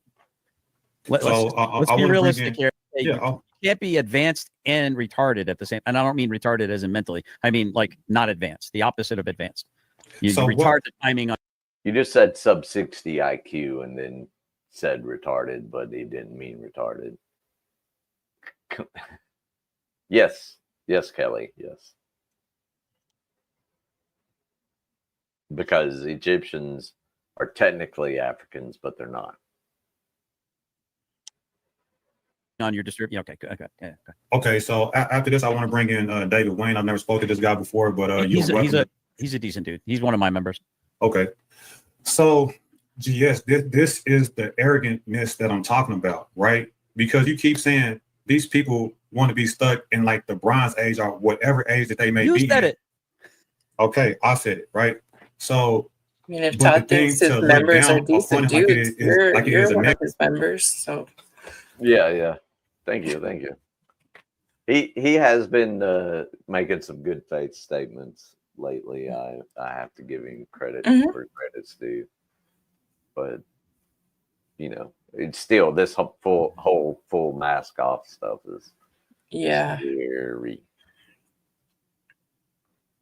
Negative, right? So you saying that I can't have it both ways. I'm not trying to have it both ways. I'm saying let people be, and then don't come and act like you're doing people a favor whenever, you know, there's a lot of the negative connotation that comes with it also, right? It's the arrogantness that I don't like, right? But you are right. Life is life, and colonization is colonization, and shit happened. But I don't think you guys can like see past your nose when you talk about, hey, you know what I'm saying? Like we coming, it's like the argument, right?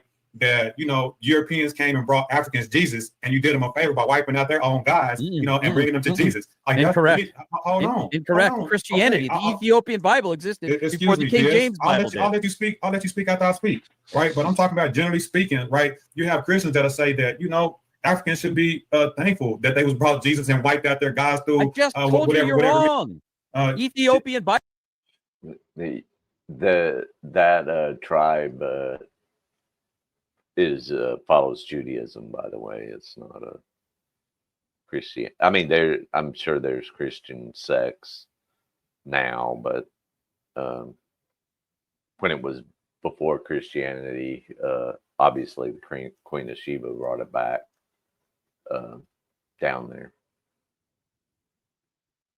Bible existed long before the Europeans understood Jesus. I'm not disputing that. Doubling down But you're missing my point. I'm saying, generally speaking, you have some Christians that argue that they did Africans a favor by taking them away from their indigenous gods and introducing them to Jesus. I'm not saying all Africans. I agree that Ethiopia had an Ethiopian, the Coptic Bible and shit like that. That's fine, right? But it's the same argument in principle that you're acting like you're doing people a favor that they never asked for. Oh, he said before the Europeans. So yeah, the Coptic Christians. And I got it. So I have to apologize on that one. Keep putting words in everyone's mouths. Let me speak for me. You speak for you, bro. I don't have a problem speaking for myself. No, you did say you guys are bringing people into civilization as if they asked for it or something like that. No, nobody asked for it. You could have you're better than this. And everything would have just been fine. No, that's your perspective, arrogant guy. No, I gave you the premise. Arrogant guy. I like it. There's a new nickname. If you drop me in the middle of the Serengeti, now was I being arrogant when I said I would have to rely on the benevolence of a tribe? Yes. Yeah, I guess I was being arrogant then, right? Has to say we keep talking past each other. Yeah, so you're like my future ex-wife. You have selective hearing. Whoa. David Wayne, welcome to the panel. You want to add anything? Yeah, That was quite the confession when there. I started to jump on, but I've had a couple more kind of develop. Why would you not go into distracting? the headhunter tribes, the ones that, the cannibal tribes? Why would you not go into a cannibal tribe? What would be the logic behind not going into a cannibal tribe? You know what would happen, right? Why wouldn't I go into a cannibal tribe? What's the context? I don't get why would I go into a cannibal tribe? You gotta give me some context. Okay, I'll get there. Let's start with is Trump only deporting illegal aliens? Is Trump? Is he only deporting illegal aliens, the ones that came over here illegally?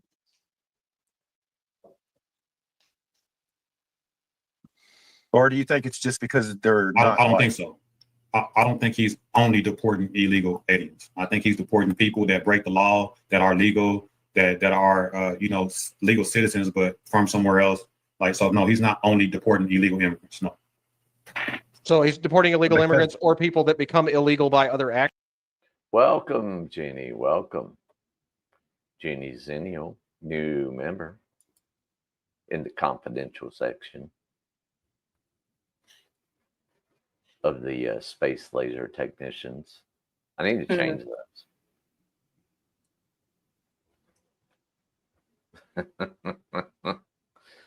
Oh my goodness. Malls aren't the popular hangout anymore. Where it's time going to find another 17. Ugh. Stop. Ugh. Yeah. Tav, what's up, buddy? Love you, buddy. Hey.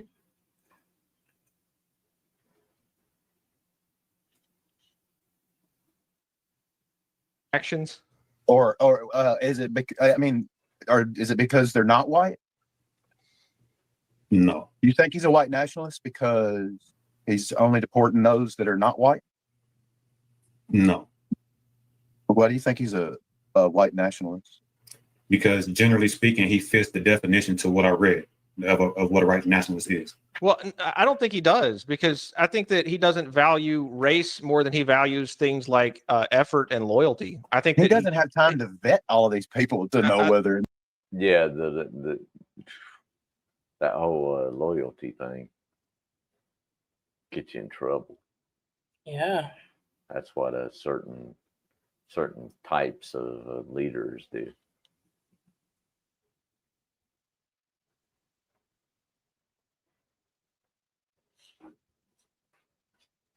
Loyalty while it's convenient and while it benefits you. Yep. Hey, I'm gonna play this. I gotta answer something for work. Not Sure. what color they are. But just based on his personal behavior with the people that he interacts with, I'd say it's a very fair estimation that he really only cares about effort and loyalty. Like those are his main two criteria that he uses to judge whether or not he hires or fires somebody. To the country. I Loyalty to the country. don't know, but I spoke about his policies on brown people and immigration, and I spoke to his previous business practices where he didn't want black people to be in his own businesses, and I talked the different aspects about in the definition. There was one more, I can't remember it, but I gave instances to where he fit the definition, and y'all just saying no because other stuff is outside the definition. So we can agree to disagree. How about him advocating for policies that made prison reform, right? That reduced the number of black people that were But being put not upon by the believing prison in system. something doesn't make you hate it. Right. That's that's between them and Right. whatever they believe is out there, or nothing. Right. Oh, somebody's antsy. Yeah, he's like, I watch him living. He wants to go in and check on his sisters. What he wanted to do, Oh yeah. because she lets him jump on her. Oh. That he enacted during his first term. Or what about his policies where the HBCUs had to keep coming back and asking for more funds, and he made their funding permanent instead of making them come back to Congress every once in a while and beg for money, right? Yeah, I don't think those things are against white nationalism as far as keeping white people in power. I don't think that affects the power structure. I think he can do those things and it doesn't affect white power. Well, no, but then what would? What would? Wow. I think keeping brown people out of the country that can potentially affect elections, and also absorbing white people, and That absolutely.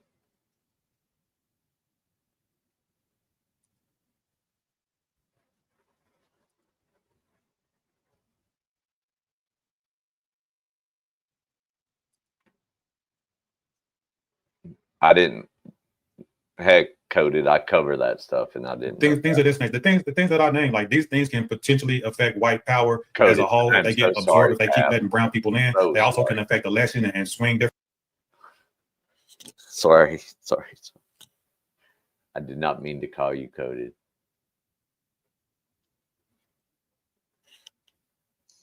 Ways that that would be against So white power. You're confirming Obama was gay for legalizing gay marriage then, right? That's Oh, so that's a that's good why point. Obama legalized gay marriage. Yeah, no, because that's the he only ended up possible with- explanation. Yeah. Hey, you Yeah. got to be a homo, right? Yes, I agree. Yeah. Well, he is Absolutely. married to Absolutely. Big Mike after all, right? Absolutely. Big Mike be packing. Next Again, question. Did you want to say just anything else? obsessed over whether I thought Anson someone wanted to say has something. a Brick wanted penis or not. Huh?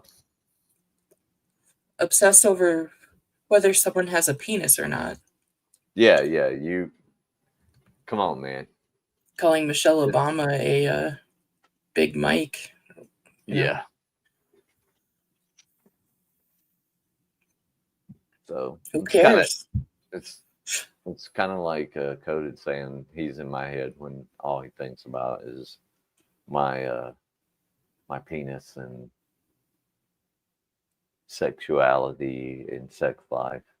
Mm-hmm. say something. I think we wind it down. Y'all can Oh, we're just getting started. Don't run from it now. I Let's see you go. climbing. You Oh, climbing up the man. backboard. I'm trying to get. I got you by the hip. I'm gonna pull you back into it, due diligence. Let's It's go. silicone Let's go. coated. Let's hear I it, do Rick. got questions as well. Say something, Rick. Just climb up the backboard. Yeah. So I mean, again, I know that you mentioned you don't have necessarily stats on the immigrants. So there's a couple of other things. You mentioned keeping coloreds out of business. People with melanin. Oh, I'm just cringing every time they say that. Yeah, me too. All right. Does that make you happy, Coded? Then Out of certain types of businesses, or is there like some specificity in that? Like, can you bring? Yeah, no. Can you bring to light some of those things? Because I do understand to an extent what you're saying. But also I also understand that there are certain types of businesses that, quite honestly, it really wouldn't make sense for people with lack of melanin to even be in. I didn't really understand that question. Can you like restate it? Like what do you mean? I didn't really understand. So regarding Like Trump, barbershops and stuff. so regarding Trump specifically, if he is promoting white nationalism or even is one, is there any specific businesses or business models that he's targeting that would be refusing to allow black ownership or black employment, or anything that would be, because you mentioned whites kept in power, I'm going to kind of lump that in together with it, any statistical data or any data in general that could kind of provide evidence specifically for that type of action on Trump's part? Yes, I'll do you one better, right? Okay. I gave the evidence that I have, but I would say that Trump is a white nationalist, and I would say for good reason. I don't think it's anything wrong with white nationalism. I don't see it as a negative. I believe that white people are valid and believing that since they founded this country and they want to keep it white per se. again, there needs to be American nationalism with pride in your culture.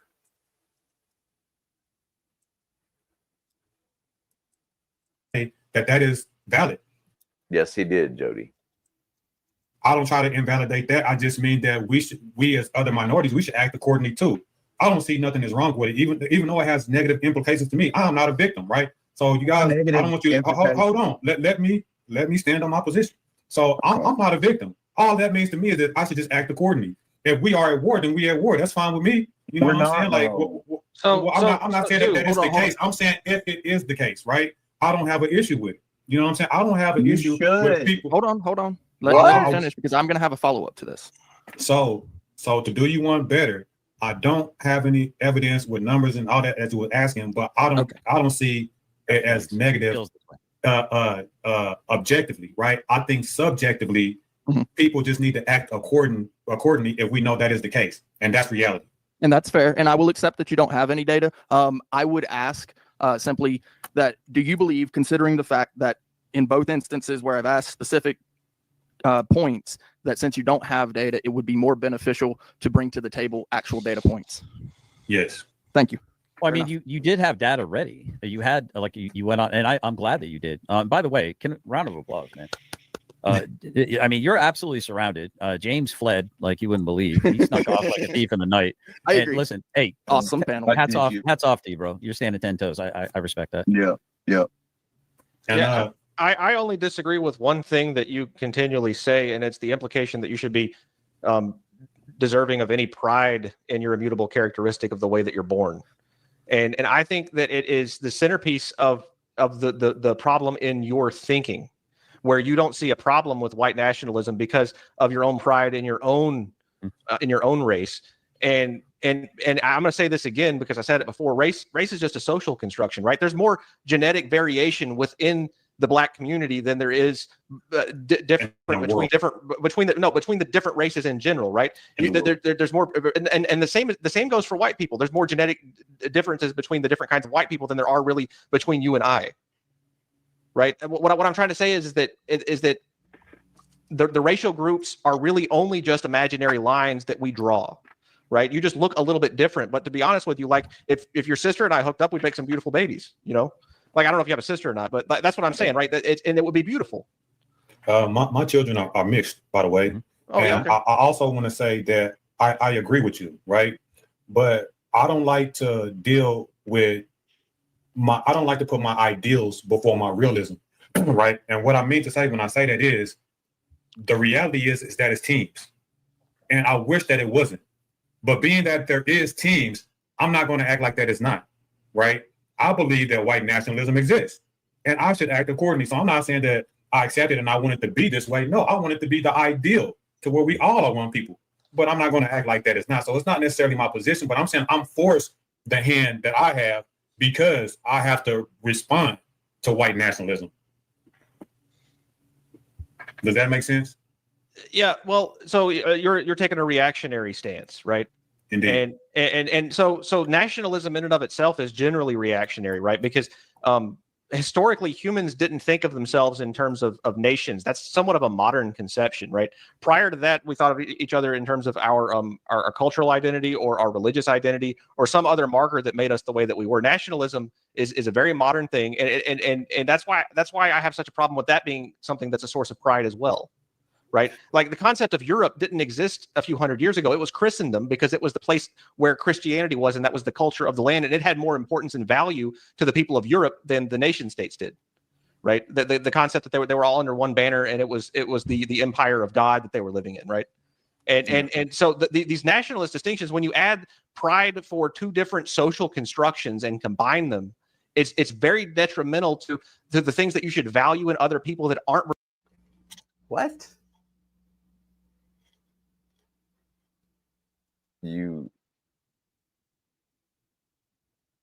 It's bad to have more than one social construct in your life.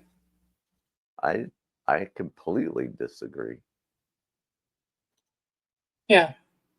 I mean, if everybody, I mean, my tattoos are from my cultural heritage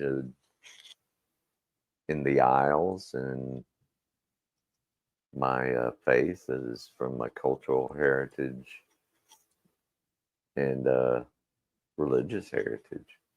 I mean, and that's the only two I really do, but related to the things that you had no control. Is there any more? I mean, this is all just wild, but is there any more like meltdowns or anything? There is major meltdowns between Todd and Brick more towards the end. We're kind of getting towards it, but if you want to do a part 3, this might be a good place to. Yeah, I mean, it's 2 hours of this, and we still have what, an hour to go. So yeah, let's do a part 3. And, yeah, that sounds good.